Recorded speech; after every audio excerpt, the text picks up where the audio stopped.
Fala galera, tudo bem? Como é que vocês estão? Espero que estejam todos bem.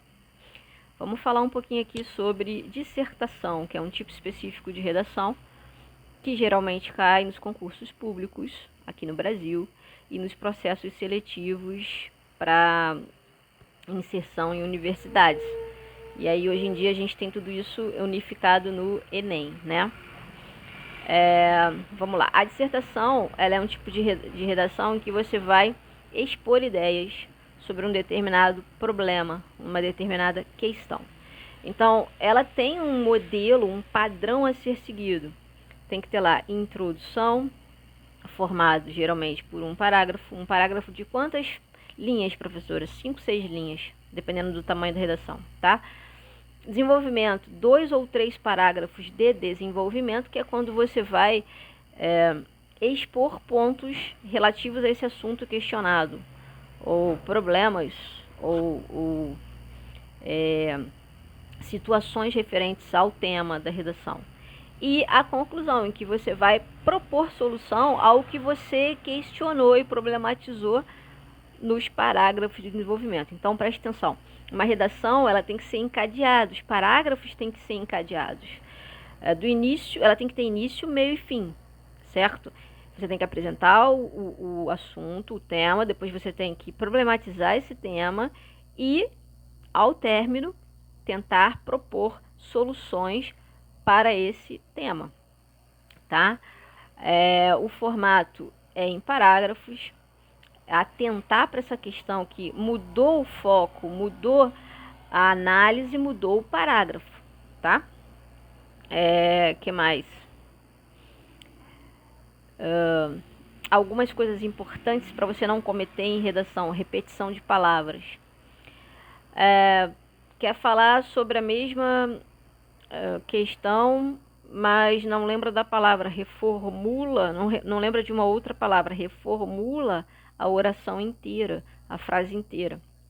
Óbvio, não usar gírias e nem palavrões, né?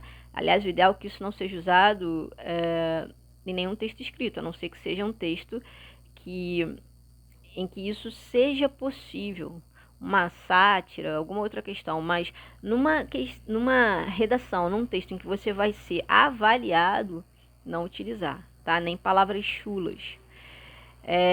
Colocar os pontos finais das frases, parece uma coisa boba, mas eu percebo muito que os alunos esquecem.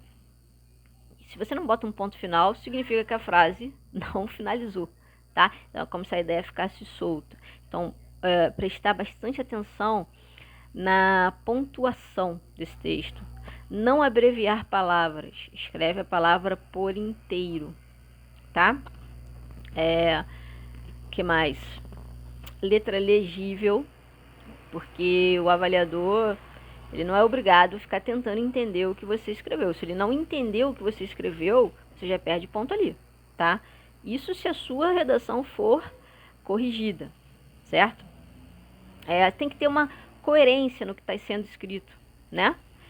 E isso é importante. Então, vamos lá. Estou falando, o tema é maçã e no meu desenvolvimento, eu apresentei o tema na introdução, que é maçã, e no desenvolvimento eu comecei a falar sobre nuvem. Não tem conexão nenhuma. Zero de conexão, certo? Então, assim, se atentar para continuar ao longo do desenvolvimento dentro do tema, não fugir ao tema. Outra coisa, não escrever muito, não tentar encher linguiça no texto, isso é péssimo.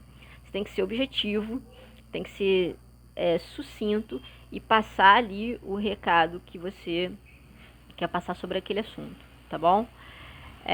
Evitar colocar no início do parágrafo da conclusão, concluindo, coisas óbvias. É óbvio que você está concluindo, é o parágrafo final, tá? Então, fugir desse formato de deixa eu anunciar o que eu vou fazer aqui nesse parágrafo. Não. Quando a gente olha a estrutura da redação, a gente já sabe que o último parágrafo é a conclusão. Então, não precisa colocar concluindo, beleza? E aí, uma coisa muito importante que é ler. Ler é um universo que se abre quando você se propõe a ler, E aí é qualquer assunto. Às vezes o aluno fala assim para mim, professora, eu não gosto de ler. E aí eu gosto de fazer sempre algumas perguntas para a gente sair muito dessa questão do senso comum e filosofar mesmo. Será que a gente não gosta de ler? Ou será que a gente está habituado a dizer que não gosta de ler? Exemplo, às vezes o aluno fala pra mim, não gosta de ler. Aí eu pergunto, tá bom, você gosta de quê? Você gosta de futebol? Aí ele fala, gosto, beleza. Você lê a parte do jornal, hoje em dia, muito menos jornal, né? Mas internet sobre o seu time. Você vai lá no site pesquisar. Você participa de debates sobre os jogos. Então você está lendo e você está escrevendo sobre um assunto que você gosta. Então a questão não é gosto de ler ou não gosto de ler. É se interessar sobre o assunto para fazer atividade. E aí o que eu proponho aqui é o seguinte: vai além de você mesmo, no sentido de se autodesafie. Pô, sobre futebol eu sento para ler numa boa, sobre filme de ação eu sento para ler numa boa. Por que eu não posso sentar para ler sobre um assunto para conhecer esse assunto? Por que eu não me dou essa oportunidade de ampliar o meu leque de possibilidades, de compreensão do mundo, de entusiasmo com o mundo, de aprendizado? Porque na verdade, o que é a nossa vida? Se a gente parar para pensar, a nossa vida é um grande aprendizado. Muitas pessoas não percebem isso, mas ela é aprendizado do início ao fim. As coisas que eu sei hoje, elas não são garantias para minha vida até onde ela for, que eu não sei até onde ela vai. O que eu sei hoje é um aprendizado do que eu vivi até hoje. Eu ainda tenho que viver, acredito, espero eu, mais, muito mais. E aí, a cada dia em que eu acordo, em que eu me disponibilizo para me antenar sobre o funcionamento da vida, sobre o mundo, sobre as questões, me entusiasmar, que é vida, né? Entusiasmo é você ter vida, é você colocar vida nas questões.